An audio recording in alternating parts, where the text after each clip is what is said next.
Now these things could be had, the 318, the 360, the 400, or even the 440, and the Slant 6 was possible, but not on the Sno-Fiter package. But let's pop the hood and see what we got.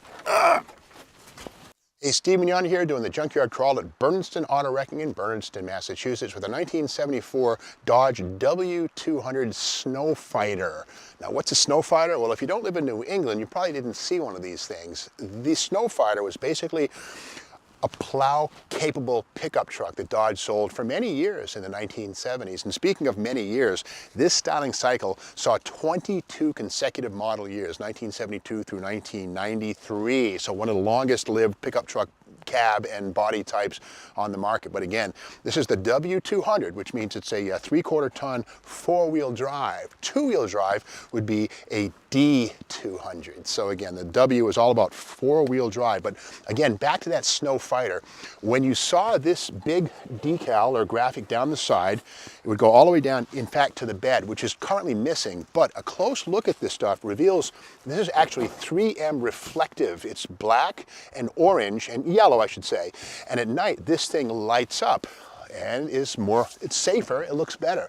And in fact, 1969 Ford Mustang Mach 1 was the first American mass-produced car with a 3M reflective tape stripe on it, which was actually sold to the insurance industry as a safety feature. And it is true, on a Sno-Fiter, this graphic here looked great, but also in a dark night, blizzard, if you're plowing snow, you're more visible to vehicles that might otherwise hit you with this thing running down the side. So the Sno-Fiter graphic, the F-I-T-E-R, which is kind of controversial with English majors like myself, that would have been at the back, but this bed has been replaced. And again, Sno-Fiters were strictly long bed 8-footers, but part of the Sno-Fiter package was cab roof lights, again, for better visibility at night when you're out at 3 a.m. plowing the parking lot at the school.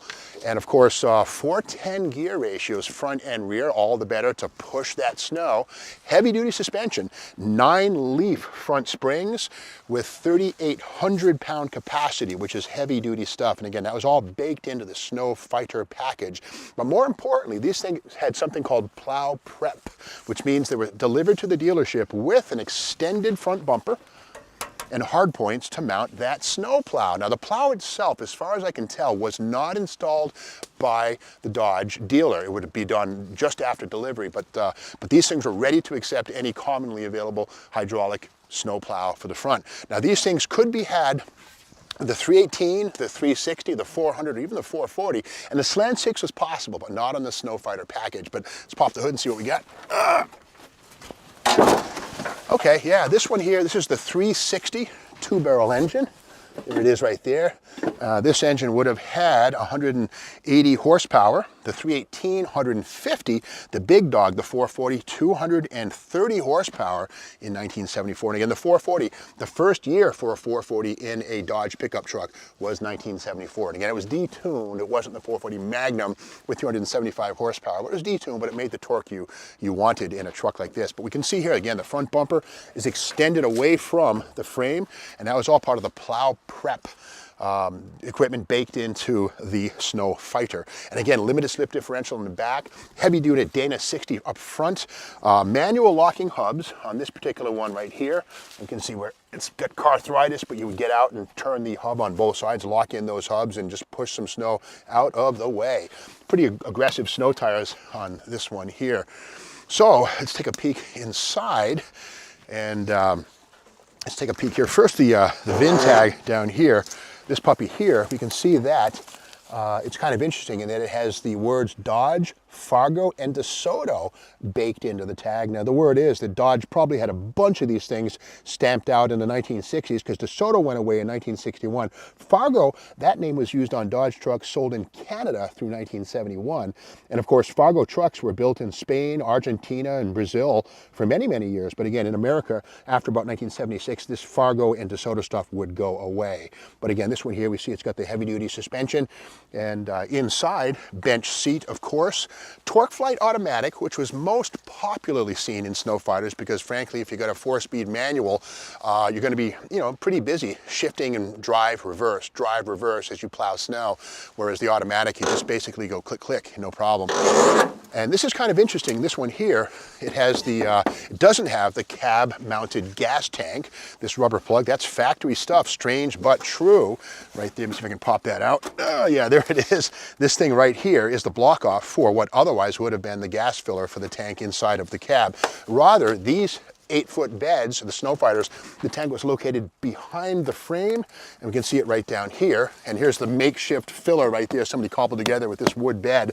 But again, there is the gas tank right there. Plastic on this one, interesting. Frame on this thing is gone. Look at that. The Sno won this fight, that's for sure. But heavy-duty leaf springs in the back with the helpers, all part of the Sno-Fiter. And again, this is a Dana 60 in the back with certainly a power lock traction, you know, a positive traction or a sure grip differential, and that was baked into the Sno-Fiter. Again, these things were born for New England and other snow states where you had to move some snow. And it's kind of cool that Dodge would meet you more than halfway and sell you a pickup truck that was ready to rock and roll and handle any blizzard. But again, the beauty of these things was this cool strobe stripe that used to run all the way down the back. I remember as a kid seeing these things out in the wintertime. Guys would come to your house, hey, you want to apply your driveway for 50 bucks? Sure, do it up. And half the time they were driving stuff like this. Now this one here, again, the graphic is missing on the back because the bed is gone. But I remember seeing these things, and it was spelled S-N-O-F-I-T-E-R, like the English major, S-N-O-W-F-I-G-H-T-E-R, right? No, but it was kind of tricky and trendy, and Sno-Fiter, here it is. Now the color on this one, Sno-Fiters could be had in any color you wanted. This one is high impact. Some would say it's hemi-orange, but again, a very popular color for visibility at night, you know, emergency vehicle like this. Speaking of high impact colors, you never know what you're gonna find in the junkyard. And this door I first saw, look at that, this is a plum crazy or an inviolate door from about a 1970 Plymouth Belvedere, or is it a Roadrunner? Well, we can see that it's originally a high impact paint job right there, as is the orange on that cab. This is not sprayed on, so it's kind of cool. The question is it a Roadrunner? Well, the white interior is pretty cool. Must have been a heck of a car to look at. But when you see that trim right there, okay, sports satellite. So it's not a Roadrunner door, which immediately kind of decreases the intrigue factor for me anyway.